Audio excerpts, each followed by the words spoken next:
This is the Rob Talks podcast, the podcast that is opening up the conversation around mental health, how you can look after your well-being, and how you can achieve fulfillment and happiness in your life. Please give us a follow, and I hope you enjoy.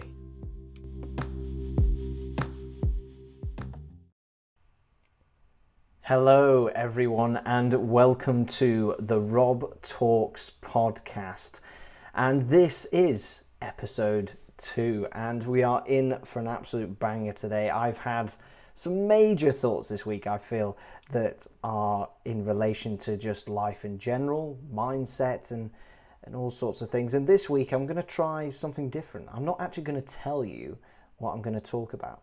And so it's up to you to stick in and stay involved and listen to the episode to see if anything aligns with yourself and what can help you in your life. But trust me, this is an episode that you want to stay for, as there are some valuable learnings that I've taken from my own life and even within the last week or so.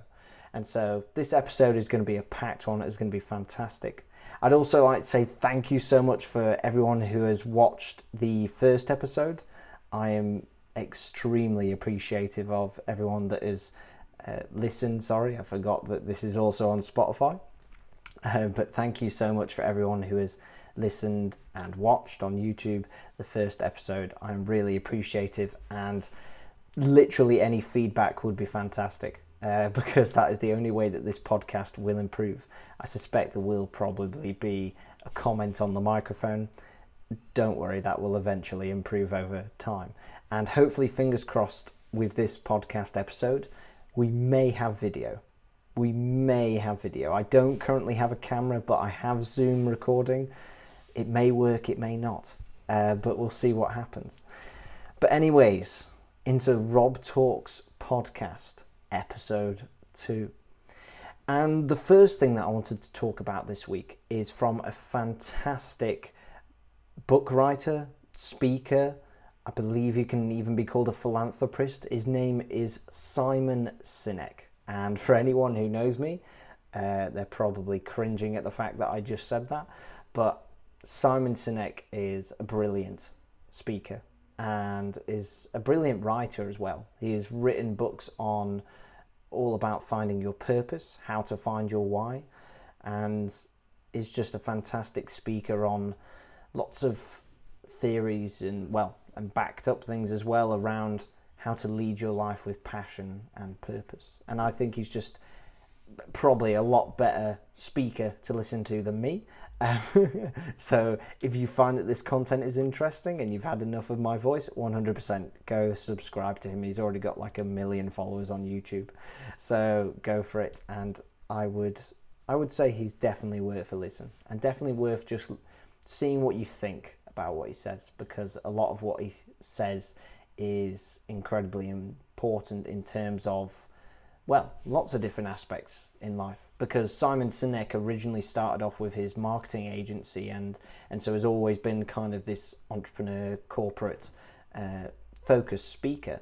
And then slowly but surely it's kind of expanded to the point now of where he's very famously known for his of helping you to find your why with a diagram that he created called the Golden Circle.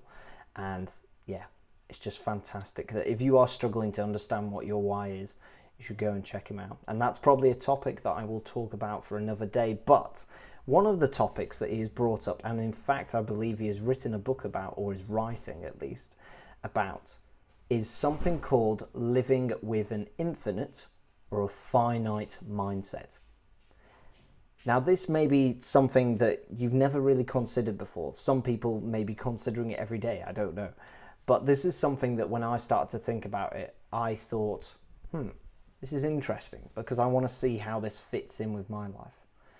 Now, I've always been someone that's open, and honestly, this isn't just like me trying to gain brownie points or something like that. I have always tried to live my life being nice to people, trying to think of others, and I feel like it's started to come across in my design work. I love doing design work that is focused upon helping other people to have a greater quality of life, helping others to be able to overcome an impairment or a disability and be empowered to do what they want to do with their lives. And something that is definitive about the infinite and finite mindset is kind of linked to that point, and I'll explain how. So a finite mindset is defined essentially as someone that doesn't really have much of a growth mindset and is someone that is more focused upon certain goals. And so the way Simon explains it is kind of that you view your life with certain statistics. So you view your life with the amount of subscribers you have. You view your life based on success of how much money you have, what materialistic things that you own. But the key part of that is that he makes sure that you focus upon the fact that when you die, you won't have those things anymore.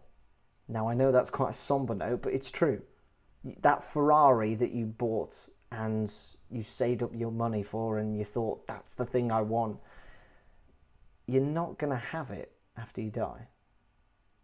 And it's also something that's going to bring you happiness within little bits and moments, but isn't going to really fulfill you or give you overall happiness.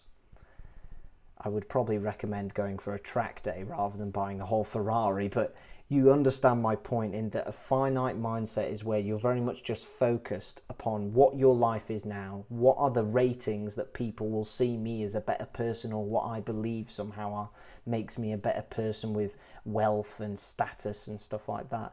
And so that's kind of where a finite mindset sits in. But an infinite mindset, which is really interesting and what I find really interesting, is about this whole idea of what you can give with your life. So it doesn't mean that you have to spend the whole of your life giving to charity, doing charitable work, giving absolutely everything you own away. That's something that people sometimes misconceive and think that I can't live an infinite mindset because then I won't have a house, I won't have a car and stuff like that. That's not the point of it. The point of an infinite mindset is thinking about, once you've died, what are you going to leave on this earth? What are you going to leave as value for others? So for example, a public speaker like myself, or at least wanting to be a public speaker more so, I want to be able to inspire other people in the future and even now. I want to motivate people so that you can live your fullest life and be passionate about life and have a great life. And that's what I want to leave behind. And with my design work, I want to leave behind people who have had their lives changed by the products that I've created, and that they're empowered to be able to do whatever they want to do, to be able to chase the careers that they want to chase, to be able to chase the dreams that they want to chase. And so it's thinking about how you can do that, how a teacher teaching a child something so specific that it can make them be successful in where they want to go. Just like those extra 5 minutes, that those teachers you remember at school spent with you. That's a kind of infinite mindset, because they're giving that bit extra. They're not just going to the 9 to 5 to get the cash at the end of it, or to get the status of, say, if you're a headmaster or something like that of a prestigious school that has won loads of awards or something like that. It's more of the fact that they spend that half an hour after school, or they spend that time with this particular student because they're struggling, because they need that extra help, because they're going to provide value to that student, which, once they die, will continue on. You see the difference? Living with a finite mindset is that it's all about you and your life and what you have and what you rate your life to be successful by. An infinite mindset is around what you are able to give to others that really, in my eyes, makes you more successful than anybody else. I truly believe, and I know that society skews this, that the most valuable people should be the people that are remembered for a reason after they've died, because they've provided this value, they've provided this insight. Like, for an example, whenever I think about leadership and whenever I talk to people about leadership, Who is the one person that keeps coming up? Nelson Mandela. He is someone as a leader who is respected across all continents. He is a leader that honestly, it was hard to find fault in his leadership. Now, of course, people may have political opinions around it that change that, but in terms of how he led as a great leader and has provided so much value to leaders now for this current age and also for leaders in the future. And so living with that infinite mindset is just around how you can leave that value after you've died. And the reason why I think it's so important, the reason why I'm talking about it on this episode, is because I think sometimes we get a bit too wrapped up in this whole idea of status, in the whole idea of how people judge us. Because it's very easy for someone to judge you based on how many social media followers you have, because it's a number. And when someone has a higher number than you, you instantly think that you have greater success than them. And then with wealth, we always see those celebrities, or you see famous people who have massive houses, that have got the cars, they've got everything. And that's probably the key bit about it. They've got everything. Or so they think. Jim Carrey probably said it best in one of his speeches, where he spoke about that he wished that everybody could be rich and famous just to know how depressing it can be. Because you have that one-hit wonder, you have that moment of being in the mansion and having a nice Ferrari or whatever and sleeping in Egyptian cotton sheets or whatever it is. And then you wake up and realise that's all it is. Because a lot of the time when you are in that mindset, you always want more. And so that's why I think living with an infinite mindset doesn't mean that you have to live a poor life. Doesn't mean that you have to live a life giving entirely to charity or just giving your life away to others. Because at the end of the day, it's your life. You should live it in how you want to live it, but live it with an infinite mindset. Think about how your actions within your career, within your life, can help others and can provide value, that once you are gone, people are motivated, people are inspired, people are educated. People go, you know that so-and-so?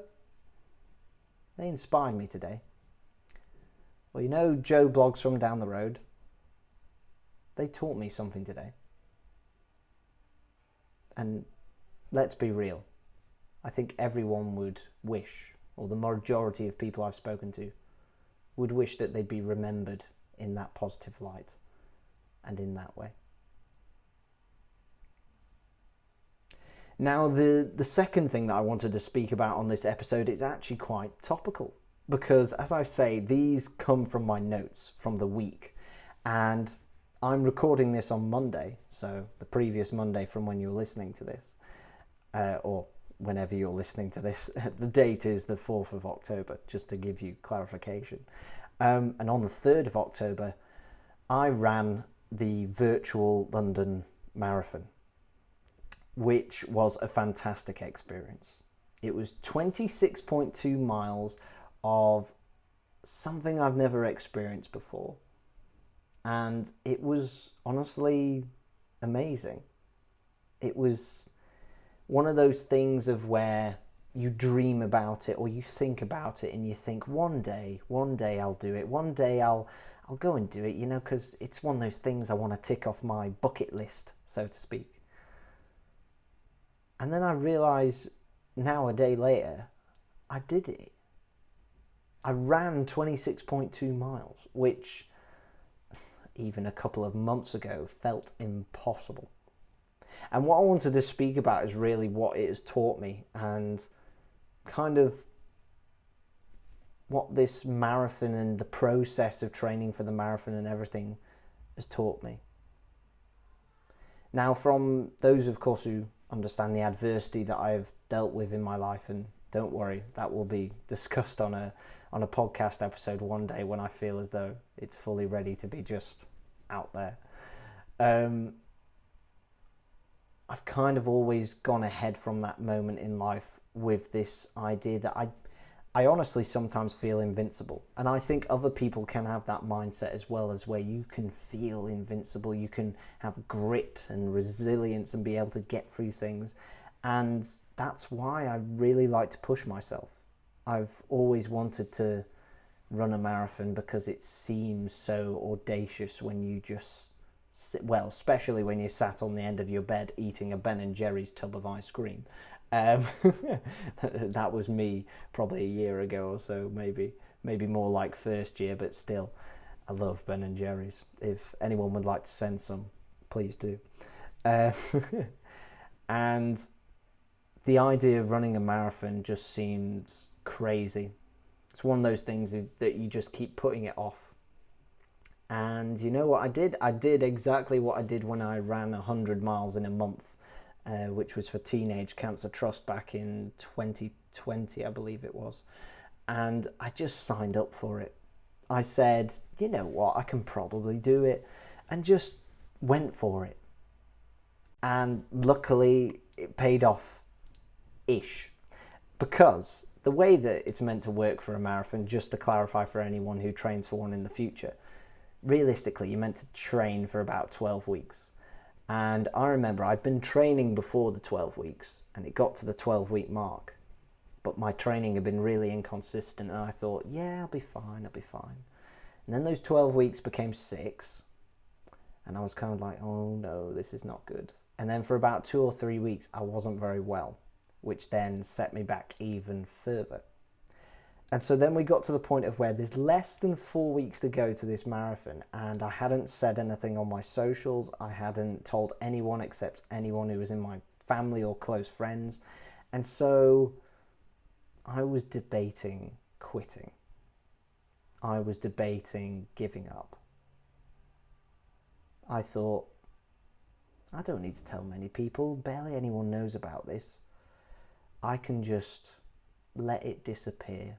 The email will come through saying, oh, where's your time? Oh, we're so sorry you didn't run, Robert. And that would be that. But I got to a point of where I was sat on my bed, as I do a lot when I'm thinking. And I realised the kind of outcome of me doing that.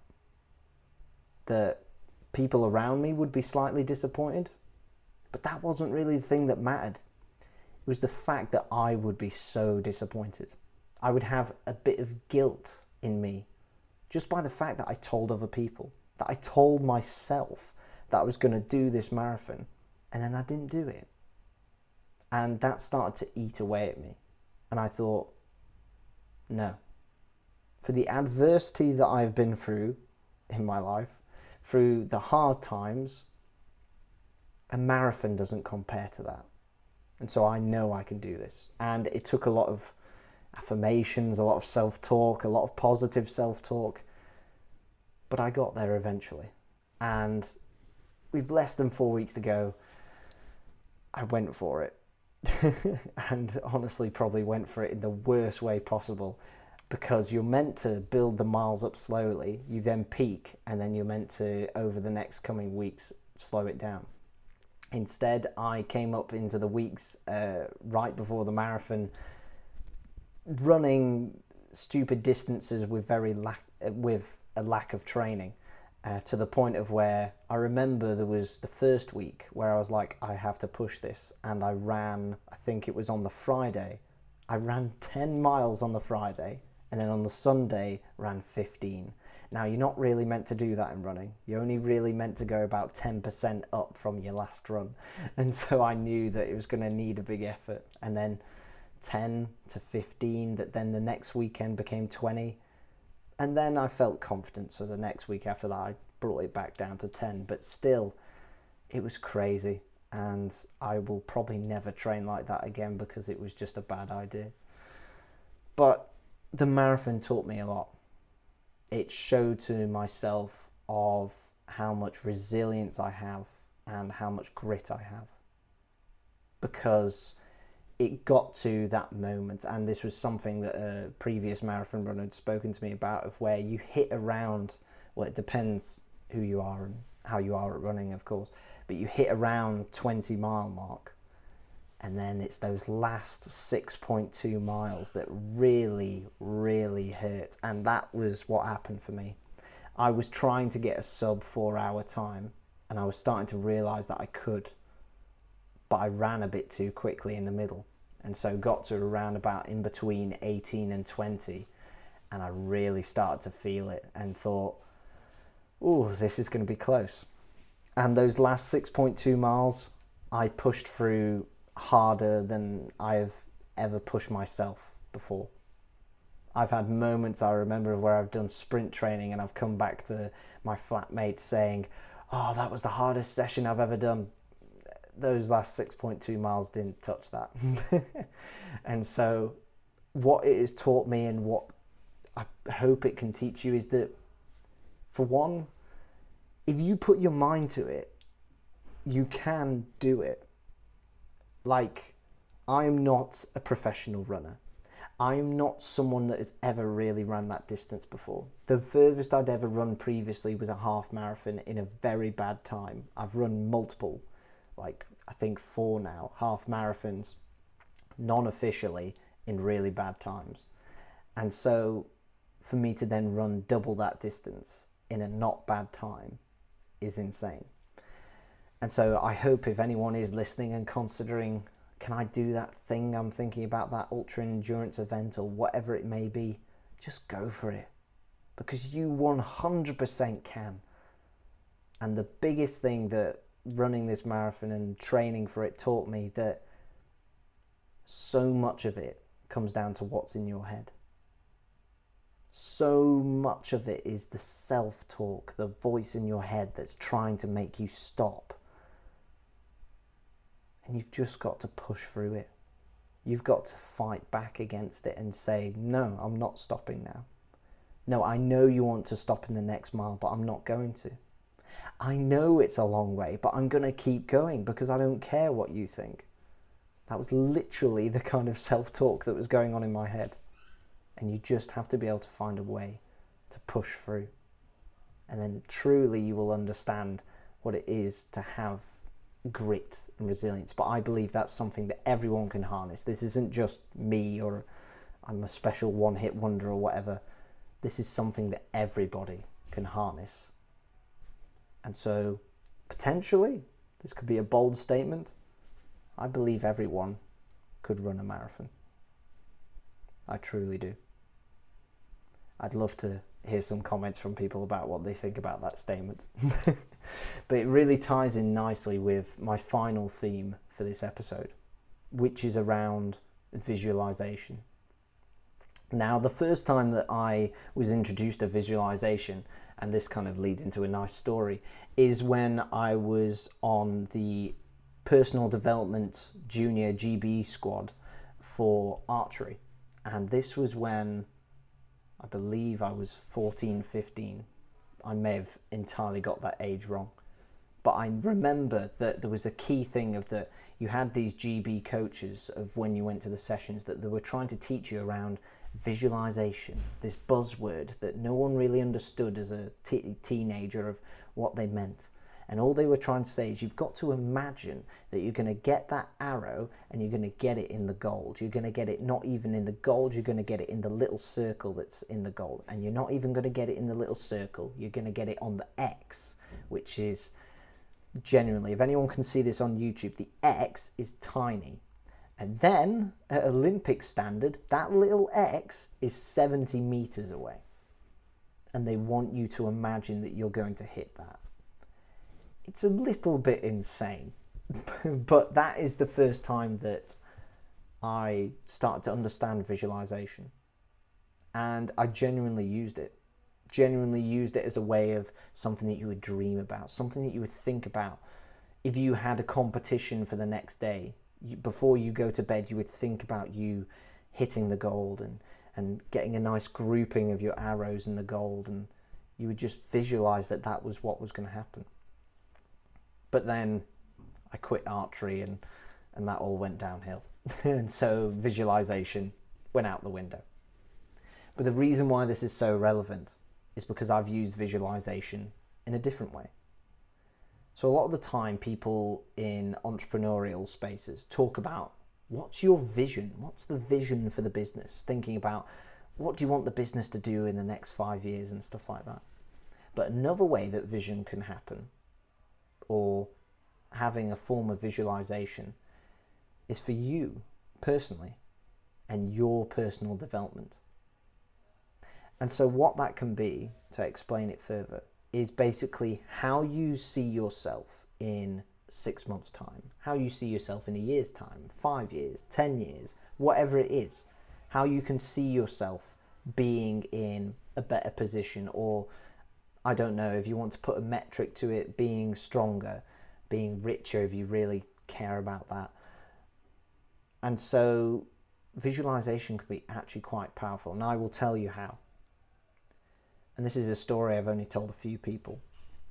In that, so when I went through my kind of adversity situation in the summer of 2019, don't worry, there is a video coming at some point. I remember hitting a point of where, especially as it came towards Christmas, that I was in a massive low and not feeling great at all. And honestly, one of the things that came out of it, because I'd started to learn of how I could use my mindset and how I could have this optimistic, positive mindset, and reshifting how I focused on things to help myself. And that was starting to work a little bit, but not enough.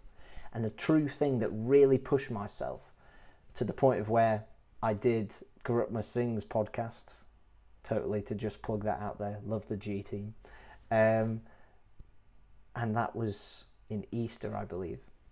And I don't know what it was, but I remember at that time visualizing myself and saying to myself and thinking to myself that I want to be happy, and the happiest, genuinely the happiest that I have ever been, the best version that I have ever been of myself, by the time it is around, I think I said April, May next year. And I visualized myself. I visualized myself playing more cricket. I visualized myself being in my accommodation and being happy. I visualized myself being happy about my coursework. I visualized this version of Rob that really was not there at the time. And it was amazing, because I went through the Christmas and struggled, and I felt like this isn't working, it's not working. But I just kept having this image in my head of myself of that I know I can get to this point, I know I can, and visualizing myself being in that point. And the months came. January was hard, February was hard, but then March, it started to get a little bit better. Things started to turn a bit better for myself. And as I got through to the point of where I reached April, as you can probably see if you do watch G's podcast, I felt the happiest that I have ever been in my life. I was just so happy about everything that was going on. And the funniest thing was, that was towards the start of COVID. So a point of where everyone was kind of very confused and we're going into lockdown and not knowing what happened. I felt amazing. I felt like I have never felt before. I felt ecstatic about life. I was grateful for everything and everyone around me.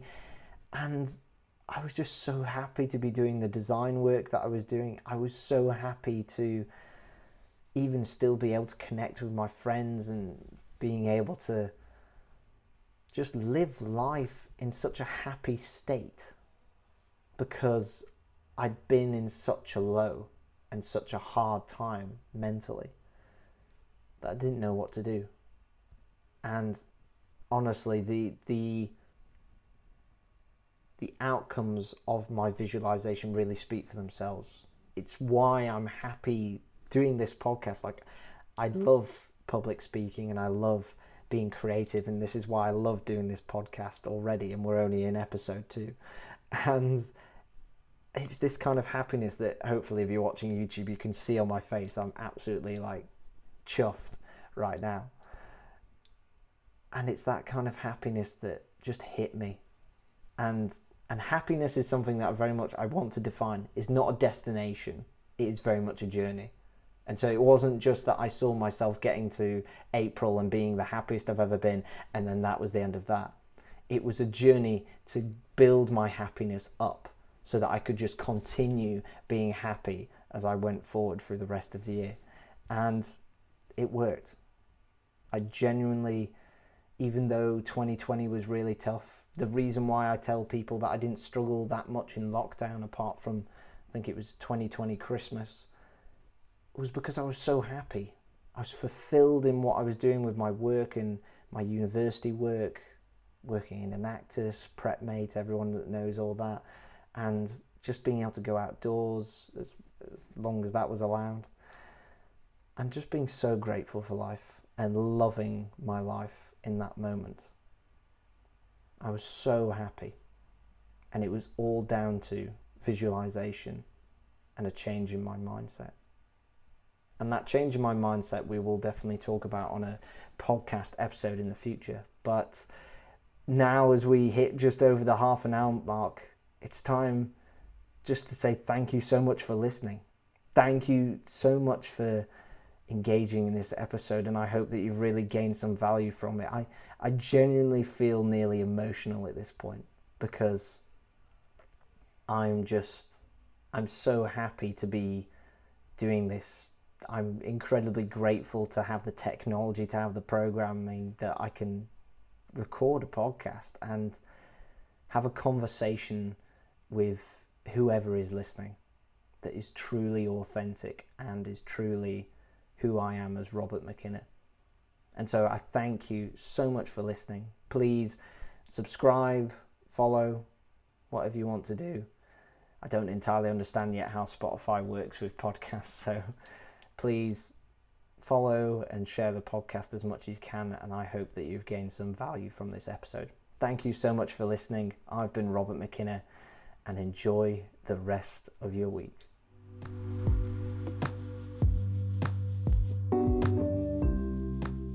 You have just been listening to the Rob Talks podcast.